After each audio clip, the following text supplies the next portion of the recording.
Hello everyone, good morning. So let's start our today's lecture. Our today's topic is energy metabolism. કાલે previous લેક્ચરમાં છે આપણે મિથેનનું formation જોયું હતું. Methane formation from CO2. Okay, CO2માંથી છે એ શું થતું હતું કે મિથેનનું ફોર્મેશન થતું હતું. એની આખી સાયકલ થ્રુ, પાથવે થ્રુ આપણે એને જોયું હતું. બરાબર. તો આજે આપણે એનર્જી મેટાબોલિઝમ કે મિથેનોજન્સ છે એને એનર્જી મેટાબોલિઝમ, એનર્જીની જરૂર પડતી હશે. બરાબર.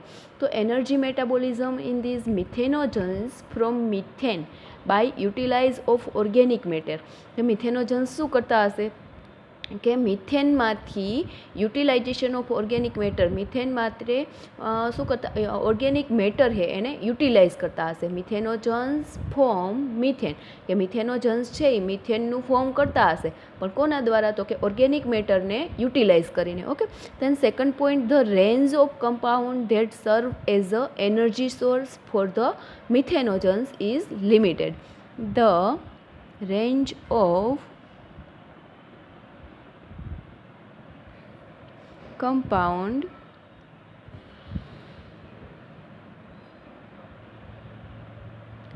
that serves as energy source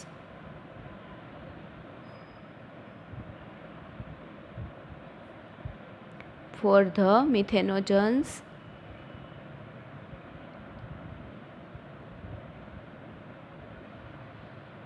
is limited. Okay, then next, H2 and CO2 are substrate used by the most methanogens. કે આપણે મિથેનોજન્સની જ્યારે કેરેક્ટરિસ્ટિક જોતા હતા આર્કિયા બેક્ટેરિયામાં, ત્યારે પણ મેં તમને કીધું હતું કે હાઇડ્રોજન એન્ડ કાર્બન ડાયોક્સાઇડ છે આર સબસ્ટ્રેટ. આ બંને સબસ્ટ્રેટ છે એ વધારે યુઝફુલ થાય છે મોસ્ટ મિથેનોજન્સ માટે. Okay. So hydrogen and carbon dioxide are substrate used by most methanogens. એ સિવાયના આપણે જોયા હતા formate, acetate, methanol etcetera can also be utilise by some strain. કે મિથેનોજન્સની કેટલીક એવી સ્ટ્રેન હશે કે જે ફોર્મેટ, એસિટેટ, મિથેનોલ આ બધાને છે એ યુટિલાઇઝ કરતા હશે. Okay. So format, acetate, methanol etc. can also utilized by some strain.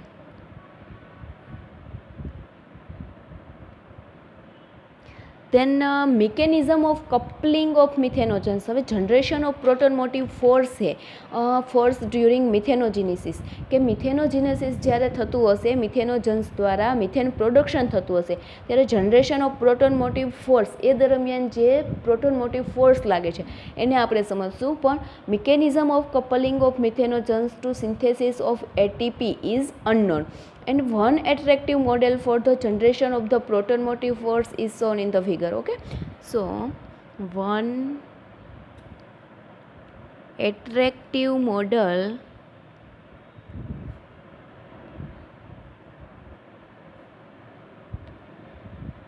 for the generation of the proton motive force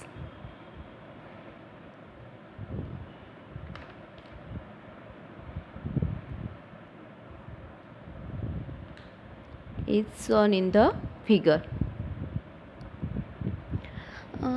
Then hydrogen oxidation is presume. કે શું થતું હશે કે H પ્લસ છે એનું હાઇડ્રોજનનું ઓક્સિડેશન થતું હશે, is presume to occur on the outside of the cell. હવે શું હશે કે સેલ મેમ્બ્રેન હશે, એની આઉટસાઇડમાં જે પ્રોસેસ થતી હશે એ બતાવી છે, અને એની ઇનર સાઇડમાં શું પ્રોસેસ જોવા મળતી હશે એના વિશે કીધું છે.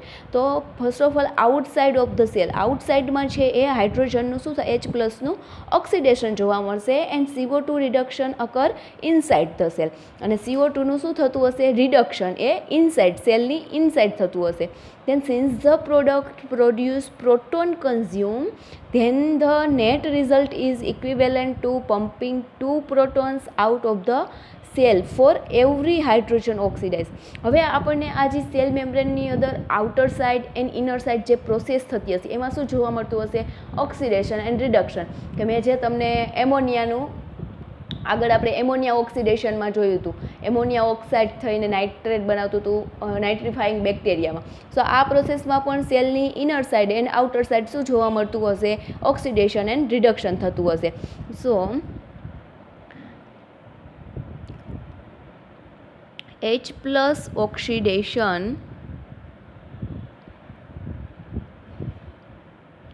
is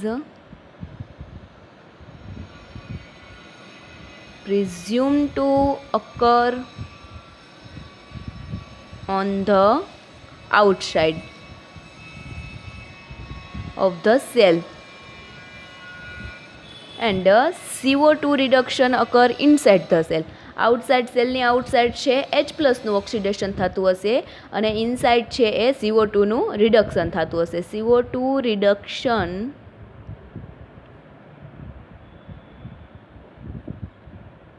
occurs inside the cell.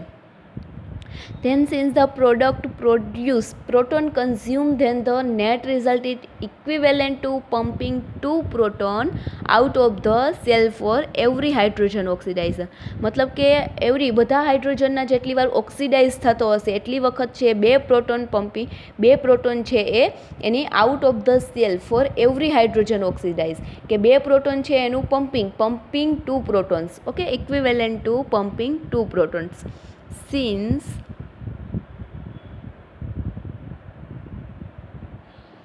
the product produce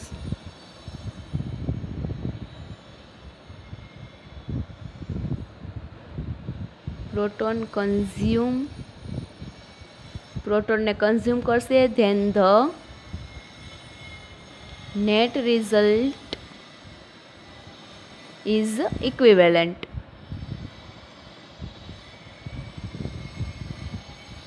to pumping 2 proton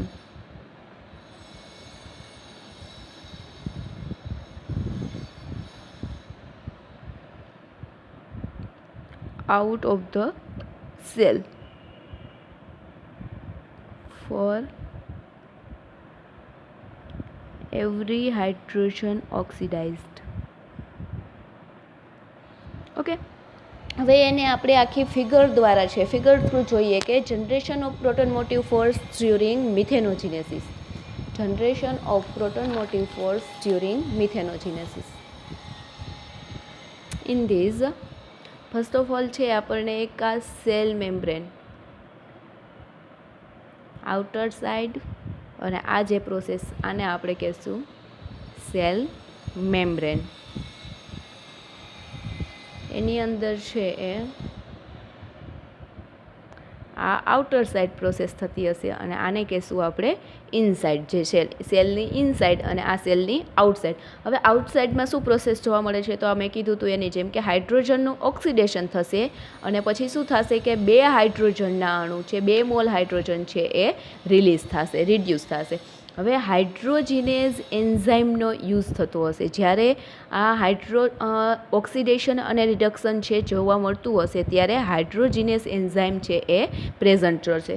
okay, હવે જ્યારે ઇનર સાઇડમાં ઇનસાઇડ ધ સેલમાં શું જોવા મળશે તો કે F420 આપણે જે એન્ઝાઇમ એન્ઝાઇમ જોઈએ તો F420 એનું ઓક્સિડેશન પણ થશે અને એનું રિડક્શન પણ જોવા મળતું હશે. સો આપણે અહીંયા લખશું કે F420 ઓક્સિડાઇઝ પણ થશે એક વખત અને એક વખત એનું શું થતું હશે, રિડ્યુસ પણ થશે, F420 રિડ્યુસ્ડ. ઓકે, ધેન એમાં 2 મોલ ઓફ હાઇડ્રોજન છે એ શું થતા હશે, એડ થતા હશે, 2 મોલ ઓફ હાઇડ્રોજન. હવે જ્યારે આ ઓક્સિડેશન રિડક્શન જ્યારે આખી પ્રોસેસ થતી હશે સેલ મેમ્બ્રેનની અંદર ત્યારે હાઇડ્રોજીનેઝ એન્ઝાઇમ છે એ શું હશે, પ્રેઝન્ટ હશે inner side and outside of the સેલની આઉટસાઇડ અને ઇનસાઇડ જ્યારે આ પ્રોસેસ જોવા મળશે ઓક્સિડેશન રિડક્શનની, ત્યારે હાઇડ્રોજીનસ એન્ઝાઇમ છે ત્યાં પ્રેઝન્ટ જોવા મળશે. ઓકે, સો આ હતું generation of proton motive force during methanogenesis. Generation of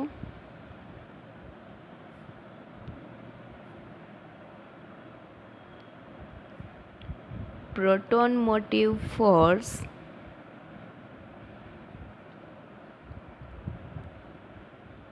during methanogenesis.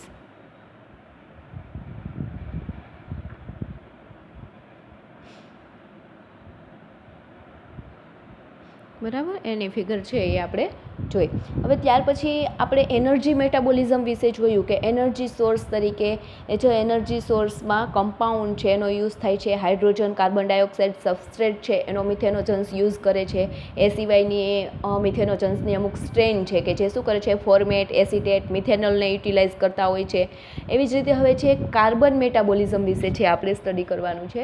તો કાર્બન મેટાબોલિઝમમાં બે પાથવે, ગ્રુપ 1 અને ગ્રુપ 2ના, કે pathway of acetate incorporation into amino acid, કે એમિનો એસિડમાં એસિટેટ છે ઇનકોર્પોરેટ થતા હશે, એનો ગ્રુપ 1 એન્ડ ગ્રુપ 2, મિથેનોજન્સનો ગ્રુપ 1 અને ગ્રુપ 2, એવી રીતે બે પાથવે છે એ આપણે જોવાના છે આમાં. તો carbon metabolism in these most methanogens grow well with carbon dioxide as a sole carbon source, કે મિથેનોજન્સ છે એ સારી રીતે ગ્રો થઈ શકે છે કે જ્યારે કાર્બન ડાયોક્સાઇડનો as a carbon source, sole carbon source તરીકે યુઝ કરે છે ત્યારે. So carbon metabolism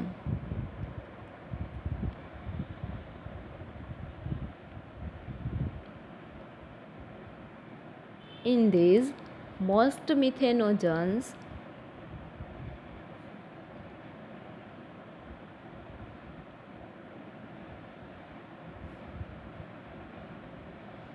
grow well with CO2 as a sole carbon source.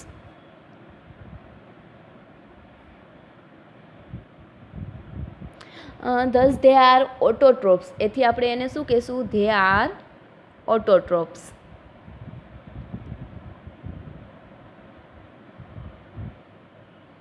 Okay, then the pathway by which CO2 is incorporated into cell material is uncertain. It is probably similar to carbon monoxide pathway, કે જ્યારે આ carbon ડાયોક્સાઇડનું છે એ ઇનકોર્પોરેટ થતા હશે in cell મટીરિયલમાં, ત્યારે શું આ similar છે એ કોના જેવો પાથવે થશે? તો કે કાર્બન મોનોક્સાઇડ જેવો પાથવે છે, found in some sulphur reducing બેક્ટેરિયામાં છે એ જોવા મળ્યો હતો. લાઈક ક્લોસ્ટ્રીડિયા છે એ સલ્ફર રિડ્યુસિંગ બેક્ટેરિયા છે, સમ ક્લોસ્ટ્રીડિયાની અંદર છે આપણને આ પાથવે છે એ જોવા મળે છે. So the pathway by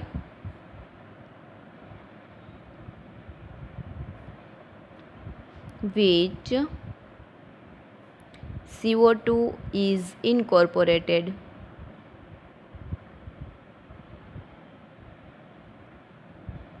into cell material. Probably it is similar to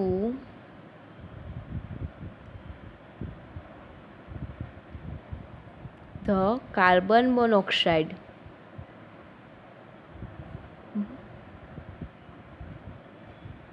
carbon monoxide pathway છે કે જે સલ્ફર રિડ્યુસિંગ બેક્ટેરિયાની અંદર છે આપણને જોવા મળે છે. તો sulphur reducing bacteria in this some bacteria, some ક્લોસ્ટ્રીડિયાની અંદર પણ છે આ જોવા મળે છે. Found in pathway found in some sulphur reducing bacteria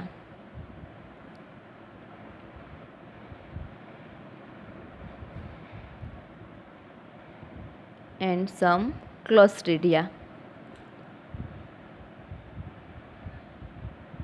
Okay, then enzyme assay and the pattern of labeling of cell constituent by radioactive CO2 rule out the other known pathway of autotrophic carbon dioxide fixation, the ribulose diphosphate pathway and the reductive tricarboxylic acid cycle. કે હવે તમે TCA cycle એના વિશે છે મે બી 12થમાં છે થોડું એવું study કર્યું હશે, પણ આપણે TCA સાયકલને છે આગળ ચેપ્ટરમાં છે એ સ્ટડી કરવાનું છે. ટીસીએ સાયકલ છે, રાઇબ્યુલોઝ ડાયફોસ્ફેટ પાથવે, આ પાથવે છે એના સિમિલર છે કે CO2 rule out the other non pathway. બીજા જે પાથવે જોવા મળે છે કે જેમાં CO2નું ઓટોટ્રોફિક CO2નું ફિક્સેશન થાય છે. સો એ પાથવે છે રાઇબ્યુલોઝ autotrophic CO2 fixation the ribulose pathway, ribulose diphosphate pathway,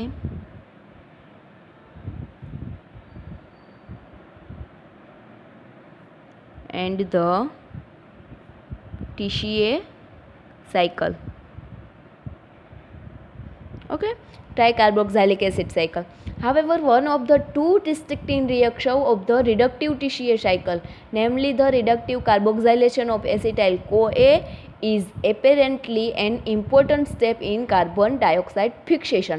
કે હવે ટીસીએ સાયકલમાં છે એ બે રિએક્શન આપણને એવી જોવા મળે છે કે જેમાં રિડક્ટિવ ટીસીએ સાયકલ છે એમાં રિડક્ટિવ કાર્બોક્સાઇલેશન ઓફ એસિટાઇલ કોએન્ઝાઇમ કે એસિટાઇલ કોએન્ઝાઇમનું જ્યારે કાર્બોક્સાઇલેશન થતું હશે ત્યારે એ ઇમ્પોર્ટન્ટ સ્ટેપ છે શેના માટે? કાર્બન ડાયોક્સાઇડના ફિક્સેશન માટે. So one of the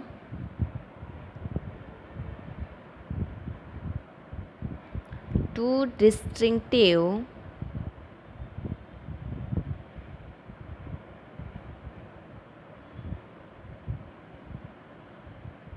reaction of the TCA cycle, the carboxylation of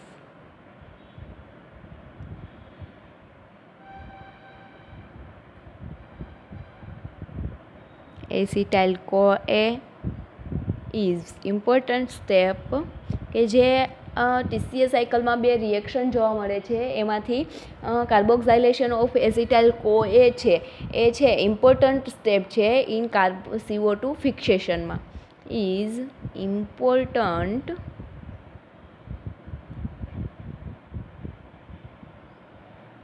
step in CO2 fixation.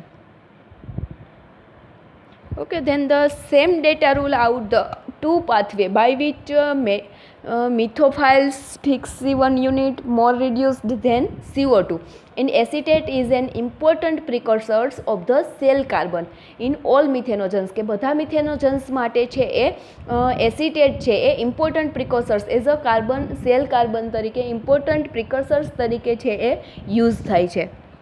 And the distribution of its label differ markedly among species, suggestion that the various group of methanogens કે અલગ અલગ group છે મિથેનોજન્સના છે એ જોવા મળતા હશે અને એમાં આખો પાથવે છે એ થતો હશે. may have quite different patterns of intermediary metabolism. Okay, so thus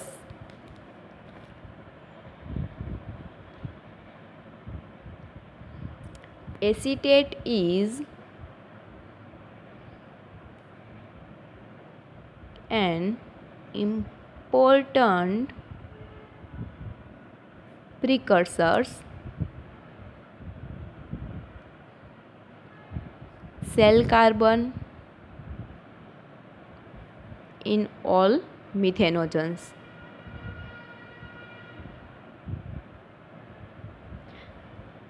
The distribution of its label differ markedly among species, suggestion that the various group of methanogens may have quite different pattern of intermediary metabolism. So, the distribution of its label differ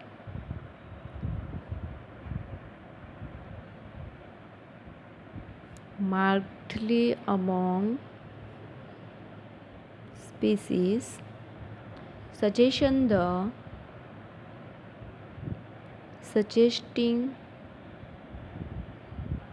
that the various group of methanogens.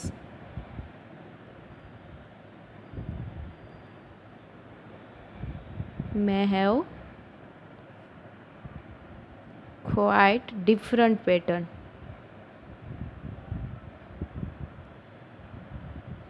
of metabolism. So in this pathway of acetate incorporation into amino acid, કે amino એસિડમાં acetate છે એ incorporate થતા હશે in group 1 and group 2 મિથેનોજન્સ. કે આખો એનો છે હું તમને એક પાથવે થ્રુ, કે ગ્રુપ 1નો પાથવે પણ અલગ છે અને ગ્રુપ 2નો પાથવે પણ અલગ છે, પણ આપણે આમાં બેય છે એ પાથવે જોડે પણ લખી શકીએ છીએ. તો હું એને જે ગ્રુપ 1 પાથવે છે, ગ્રુપ 1 મિથેનોજન્સનો જે પાથવે છે એને બોલ્ડ લાઇન કહેશું અને ગ્રુપ 2 મિથેનોજન્સનો પાથવે બ્લેક લાઇન દ્વારા. બરાબર. So first of all acetyl શું થતું હશે પાથવામાં, કે એસિટાઇલમાંથી છે એ એસિટાઇલમાંથી પાયરુવેટ બનતું હશે. આ જે બોલ્ડ લાઇન દ્વારા આખો પાથવે હું તમને બતાવું છું એ ગ્રુપ 1નો પાથવે છે. એસિટેટમાંથી પાયરુવેટ બનશે. પાયરુવેટનું જ્યારે ફોર્મેશન થતું હશે એસિટાઇલમાંથી, ત્યારે ફર્સ્ટ ઓફ ઓલ શું થશે, એસિટાઇલ સાથે છે એ CO2 છે એ બાઇન્ડ થતા હશે. CO2 2 mall of CO2 bind થશે અને પછી શું થતું હશે, CO2 અહીંયા છે એ CO2 બાઇન્ડ થાય છે. બરાબર. હવે ત્યાર પછી પાયરુવેટ છે, એમાં પાયરુવેટમાં શું થતું હશે, પાયરુવેટમાંથી ઓક્ઝેલિક એસિડનું ફોર્મેશન થશે.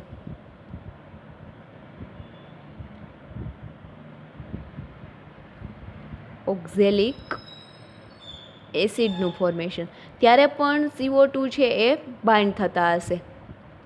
બરાબર. ત્યાર પછી ઓક્ઝેલિક એસિડમાંથી છે આપણને શું જોવા મળતું હશે, ઓક્ઝેલિક એસિડમાંથી મેલેટનું ફોર્મેશન થતું જોવા મળશે.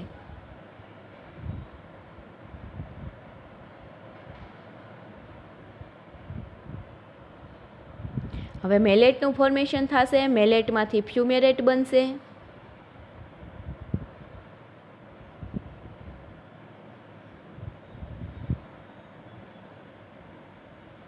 ફ્યુમેરેટમાંથી સક્સીનેટનું ફોર્મેશન થશે એન્ડ સક્સીનેટમાંથી જ્યારે આલ્ફા કીટોગ્લુટરેટ બનશે, આલ્ફા કીટોગ્લુટરેટ બનશે ત્યારે કાર્બન ડાયોક્સાઇડ છે અહીંયા બાઇન્ડ થશે. કાર્બન ડાયોક્સાઇડ બાઇન્ડ થશે અને આલ્ફા કીટો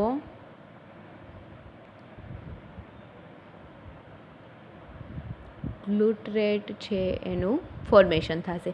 હવે આલ્ફા કીટોગ્લુટરેટમાંથી છે એ ગ્લુટામેટનું ફોર્મેશન છે એ જોવા મળશે. ગ્લુટામેટ. ઓકે. સો આ છે એ ગ્રુપ 1 મિથેનોજન્સ, કે pathway of acetate incorporation into amino acids in group 1 મિથેનોજન્સ, કે ગ્રુપ 1 મિથેનોજન્સમાં છે એ આ પાથવે આપણને જોવા મળશે કે એસિટાઇલમાંથી છે એ 2 મોલ કાર્બન ડાયોક્સાઇડના એની જોડે બાઇન્ડ થશે અને એસિટાઇલમાંથી પાયરુવેટનું ફોર્મેશન થશે. ત્યાર પછી પાયરુવેટમાંથી ઓક્ઝેલિક એસિડનું ફોર્મેશન થશે, ત્યારે પણ કાર્બન ડાયોક્સાઇડ છે એની સાથે બાઇન્ડ થશે. હવે ઓક્ઝેલિક એસિડમાંથી છે એ મેલેટ બનશે, મેલેટમાંથી ફ્યુમેરેટનું ફોર્મેશન થશે, ફ્યુમેરેટમાંથી સક્સીનેટનું ફોર્મેશન થશે. ઓકે. સો આ રીતે છે અને એમાંથી આલ્ફા કીટોગ્લુટરેટનું ફોર્મેશન થશે અને એમાં ગ્લુટામેટનું ફોર્મેશન જોવા મળશે આપણને. એવી જ રીતે ગ્રુપ 2નો પાથવે છે એ આપણને જોવા મળશે કે એસિટાઇલમાંથી છે એ, હું તમને હવે એમાં બ્લેક લાઇન દ્વારા સમજાવું કે એસિટાઇલમાંથી છે એ પાયરુવેટ બનતું હશે, ત્યારે પણ કાર્બન ડાયોક્સાઇડ છે અહીંયા બાઇન્ડ થશે. પાયરુવેટમાંથી છે એ ઓક્ઝેલિક એસિડ બનતું હશે, ઓક્ઝેલિક એસિડ બનશે ત્યારે પણ CO2 છે એ શું થતો હશે, બાઇન્ડ થતો હશે. આ જે લાઇન દ્વારા એ ગ્રુપ 2 પાથવે બતાવું છું. બરાબર. હવે ઓક્ઝેલિક એસિડમાંથી હવે ગ્રુપ 2 પાથવે, ગ્રુપ 2 મિથેનોજન્સમાં શું બનશે, સાઇટ્રેટ બનશે. સાઇટ્રેટનું ફોર્મેશન છે એ જોવા મળશે, ત્યારે એની સાથે છે એ એસિટેટ બાઇન્ડ થશે અને સાઇટ્રેટનું ફોર્મેશન થશે. સાઇટ્રેટમાંથી બનશે આઇસોસાઇટ્રેટ. આઇસોસાઇટ્રેટ. ઓકે. અને આઇસોસાઇટ્રેટમાંથી બનશે આલ્ફા કીટોગ્લુટરેટ. આલ્ફા કીટોગ્લુટરેટમાંથી બનશે ગ્લુટામેટ. આ છે એ ગ્રુપ ટુનું ગ્રુપ 2 પાથવે કે ગ્રુપ 2માં પહેલાં શું થશે, એસિટાઇલમાંથી પાયરુવેટનું ફોર્મેશન થશે, ત્યારે CO2 પ્રેઝન્ટ હશે, પાયરુવેટમાંથી ઓક્ઝેલિક એસિડ બનશે, એમાં ત્યારે પણ CO2 છે એ પ્રેઝન્ટ જોવા મળશે, અને ઓક્ઝેલિક એસિડમાંથી જ્યારે સાઇટ્રેટ બનશે ત્યારે એસિટેટ પ્રેઝન્ટ હશે, સાઇટ્રેટમાંથી આઇસોસાઇટ્રેટ, આઇસોસાઇટ્રેટમાંથી આલ્ફા કીટોગ્લુટરેટ અને આલ્ફા કીટોગ્લુટરેટમાંથી ગ્લુટામેટ. આવી રીતે 2 પાથવે છે આપણને જોવા મળશે. તો હું તમને અહીંયા કે pathway of acetate incorporation into amino acid in group 1 and group 2 મિથેનોજન્સ. બરાબર. હવે જે ગ્રુપ 1 છે એ આપણને બોલ્ડ લાઇન જે કરી છે એ ગ્રુપ 1નો પાથવે છે, અને જે એવી બ્લેક લાઇન કરી છે એ ગ્રુપ 2નો પાથવે છે. So first group 1 is bold line and group 2 in this black line. Okay. So આ છે આપણે કાર્બન મેટાબોલિઝમ વિશે છે એ સ્ટડી